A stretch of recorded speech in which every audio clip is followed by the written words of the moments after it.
ये प्राकृतिक पूजा हमारा कर्म जो है वो हमारा विशेष करके हम लोग भादो एकादशी का दिन में जो हम लोग मनाते हैं। और इस वर्ष हम लोग 3 को हम लोग का जो है 3 सितंबर को भादो एकादशी पड़ रहा है। और उस अनावृष्टि के किसी दुख विपद के समय लोग उसको गाड़ते हैं और उसको मनाते हैं अपने पास। क्योंकि हमारे कुछ लोग पूर्वज होते हैं या कुछ लोग बीमार होते हैं जो करम देव का दर्शन नहीं कर पाते हैं, तो उसको हम लोग ले जाते हैं उनके यहाँ। एक दिन इसको उसको जागरण किया जाता है, उसको उसको नृत्य संगीत करके उसको लगाया जाता है। और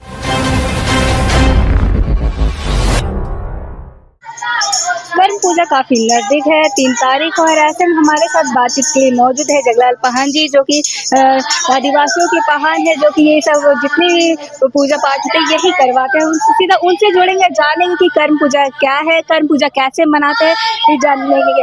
कर्म पूजा प्रकृति का भी प्रतीक है, साथ ही भाई बहन के प्यार की भी प्रतीक है। पर पूरी कहानी क्या है, सीधा हम जगलाल पाहन जी से जानेंगे। कर्म पूजा मनाते हैं, क्या कहानी है इसके पीछे का?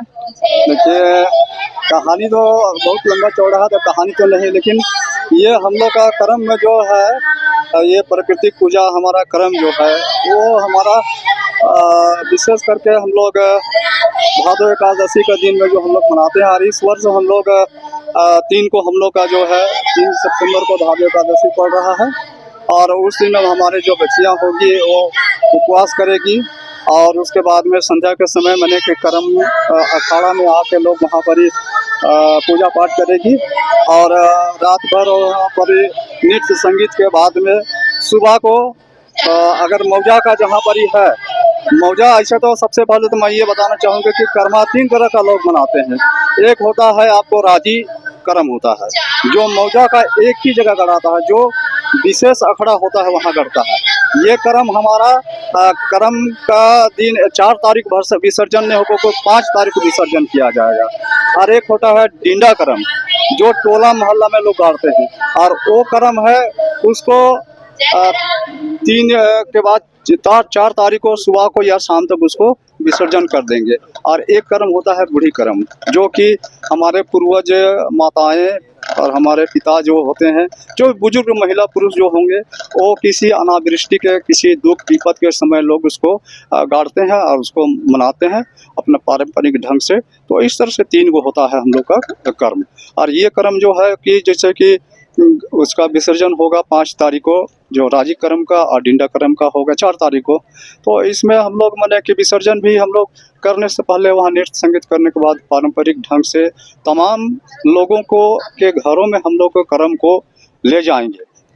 एक घर में जो भी हम लोग का टोला मोहल्ला का जो होगा वहाँ तमाम लोगों के यहाँ जाएंगे।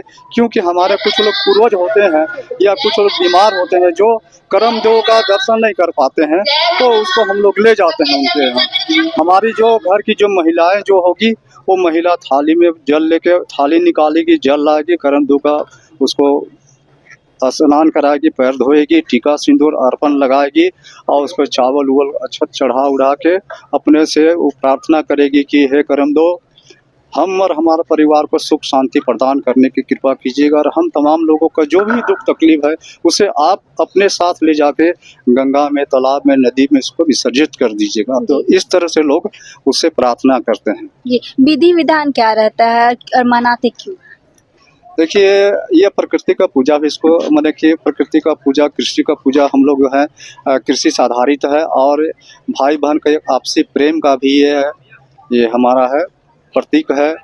एक दूसरे जो बहनें होती है वो अपने भाई के लिए, उसका सुख शांति समृद्धि के लिए बहनें पूजा करती है करमदेव का। और साथ ही साथ अपना भावी जीवन, जब वो गृहस्थ आश्रम में प्रवेश करेगी तो उस समय उनको अच्छा जीवन साथी प्राप्ति हो। बस विवाह पश्चात जब ये संतान की उत्पत्ति हो तो हिष्ट पुष्ट और तेजस्वी हो, हमें ना। तो इस तरह से ईश्वर का कामना सब करती है। और इसको करने से पहले हम लोग ये है 7 दिन का हम लोग जवारा खाया जाता है, जो नदी तालाब में है वहाँ से लाके बच्ची लोग जो जाती है ले आती है।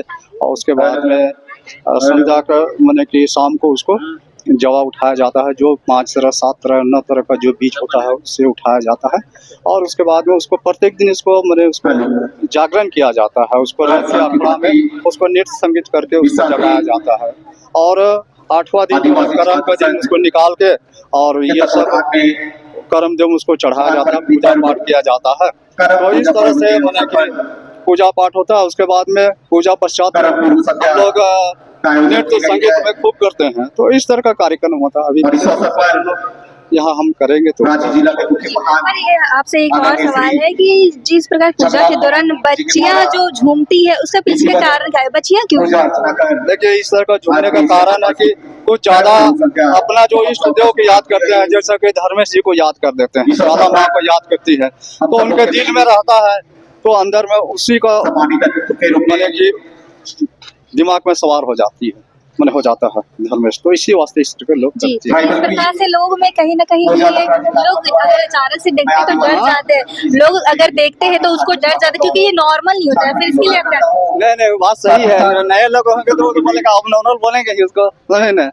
तो ये सब होता है, डर लगता है, लेकिन जो लोग जानते हैं वो लोग नहीं करेंगे। हाँ चलिए अभी आप थोड़ा क्या कुछ शुभकामना देना चाहेंगे कर्म अभी जाते हैं थोड़ा सा। चलिए तो सब तमाम मैंने कि हम झारखंड वासियों को साथ साथ में देशवासियों को सबसे पहले तो मैं तमाम लोगों को हार्दिक शुभकामनाएं देना चाहूँगा।